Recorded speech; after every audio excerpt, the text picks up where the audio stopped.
With increasing rates of infertility around the globe, researchers are exploring new fronts in reproductive technology. Around 10% of reproductive age couples in the United States have trouble getting pregnant or carrying a baby to term, and we don't understand why that is. UCLA scientist Amanda Clark is working to convert human skin samples into eggs and sperm, a process known as in vitro gametogenesis, or IVG. So far, that process has worked only with samples from mice. If the technology is proven to be safe and effective, then I think it should be used in specific cases as a way of being able to overcome infertility. But it may not just address infertility. A prominent biomedical ethics expert predicts that parents could one day have dozens of embryos to choose from with different traits. They'll go to a clinic.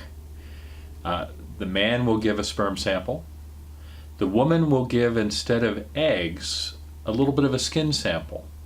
The cells in her skin will be turned into eggs, an unlimited supply of eggs, and then the eggs and sperm will be combined to make embryos. Instead of creating, quote, designer babies through changing an embryo's DNA, known as gene editing, Henry Greeley of Stanford University puts choosing a baby in the parent's hands, deciding which embryo to make into a child based on the genetic analysis. I think that in 20 to 40 years that's going to be widely available.